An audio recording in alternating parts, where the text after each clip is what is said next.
So hey guys, welcome back to our channel the movie tales. So कल ही She Hulk का first episode release हो गया है, जो बहुत ही फन लविंग था। और कैसे कोई कजन प्यार से रह सकते हैं यार। मेरे भी बहुत सारे कजन्स हैं, लेकिन कभी कोई प्यार से नहीं रहता भाई।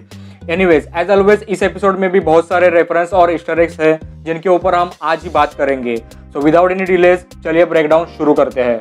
तो जैसे ही शो की शुरुआत मार्वल के लोगों से होती है, जिसमें हाल ही में आए हुए मूवीज के कैरेक्टर्स यानी माइटी थॉर और doctor strange from the multiverse of madness को देख सकते हो।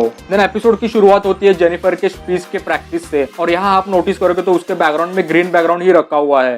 देन यहाँ लेफ्ट में उसके पीछे उसके लॉ डिग्रीज है यूनिवर्सिटी ऑफ कैलिफोर्निया से, और राइट में तो बहुत कुछ भरा पड़ा है, like balance business law, 101 quick courtroom tips, badass woman, बहुत सारे इंसाइक्लोपीडियाज, पेरेंट्स की एक photo, then little statues of Ruth Bader Ginsburg and Michelle Obama और एली मैकबेल। देन यहाँ graduate Barrington wisdom class oval है और बहुत सारे यूसीएलए के मर्चेस है। देन यहीं पर हम पहली बार जेनिफर को फोर्थ वॉल ब्रेक करते हुए देखते हैं। अब ये तो आप जानती होंगे कि कॉमिक्स में ऐसा शी हल्क हमेशा ही करती थी, और ऑब्वियसली आपने डेडपुल को तो देखा ही होगा फोर्थ वॉल को ब्रेक करते हुए। और यहाँ पे जेनिफर बोलती है कि आगे की स्टोरी हमें समझ में नहीं आएगी, इंटरेस्टिंग नहीं लगेगी। ऑब्वियसली हमें अभी तक शी हल्क की ओरिजिन नहीं पता, सो यहीं से शी हल्क की ओरिजिन स्टार्ट होती है। तो हाँ, यहीं पे रिवील होता है कि जेनिफर कुछ मंथ्स पहले उसके कजन ब्रूस के साथ एक ट्रिप पे जाती है, और सबसे पहले हम यहाँ ब्रूस को ह्यूमन फॉर्म में देखते हैं, और वो बताता है कि उसने एक प्रोटोटाइप डिवाइस बनाया है जिससे वो अपने ह्यूमन फॉर्म में रह सकता है। और यही डिवाइस हमने शैंग-ची के पोस्ट क्रेडिट सीन में भी उसके हाथ में देखा था, और वहाँ फैंस को पड़े हुए सारे क्वेश्चन शायद क्लियर हुए होंगे। यहाँ हम ब्रूस को चीटोस को स्टिक्स से खाते हुए देखते हैं। तो हाँ, कुछ दिन पहले ऑस्कर आइजक भी ऐसे ही चीटोस को खाते हुए दिखे थे, तो मे बी ये वही रेफरेंस है।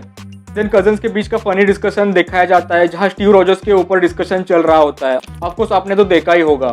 एनीवेज, आगे बढ़ते हैं। यहाँ सकार प्लैनेट का एक स्पेसशिप इनके कार के अचानक सामने आ जाता है, और ऐसे ही स्पेसशिप हमने थॉर रैग्नारोक में भी देखा है। और बाद में ब्रूस रिवील भी करता है कि ये सकारन स्पेसशिप है, जो उसके लिए कोई मैसेज छोड़ने आया होगा। तो मे बी ये मैसेज हल्क के बच्चे का होगा, क्योंकि कॉमिक्स में उसका बेटा सकारन होता है। सो लेट्स सी ऐसा होता है कि नहीं। देन यहाँ उनके सामने अचानक स्पेसशिप आ जाने के कारण उनका एक्सीडेंट होता है, और ब्रूस का ब्लड जेनिफर के इंजरी पर गिर जाता है, जिसके बाद वो भी हल्क में ट्रांसफॉर्म होने लगती है। देन इस इंसिडेंट के बाद जेनिफर भाग के एक बार में चली जाती है, और यहाँ आपने नोटिस किया हो तो यहाँ रॉक्सॉन का एक बोर्ड लगा हुआ है, और हमने इस कंपनी का एक वर्जन रॉक्सकार्ट लोकी के सीरीज में देखा है, और उससे भी पहले ये आयरन मैन की मूवीज में और मोस्टली एजेंट्स ऑफ शील्ड की सीरीज में भी मेंशन किया गया है। और कॉमिक्स में तो ये एक इविल करप्ट कंपनी है, जो दिखाने के लिए बस ऑयल और गैस कंपनी है, लेकिन ये एक्चुअल में कई सारे इलीगल एक्टिविटीज में शामिल होती है।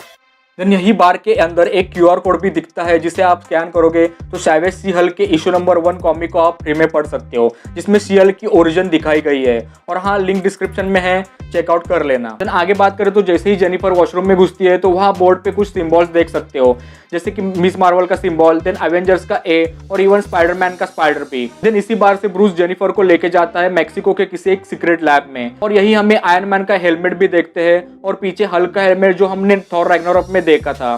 देन आगे ब्रूस रिवील करता है कि जब ब्लिप हुआ था और आधे लोग धूल बन गए थे, तो उसने इसी लैब में अपनी पर्सनैलिटी को हल्क से कनेक्ट किया था, और ये पूरा लैब उसे टोनी ने बना के दिया है। आगे के एक शॉट में आप टेबल पे BB और TS लिखा देख सकते हो, यानी कि ब्रूस बैनर और टोनी स्टार्क। और ऑब्वियसली आपने यहाँ बहुत जगह पर स्टार्क इंडस्ट्रीज का लोगो आपने नोटिस किया ही होगा।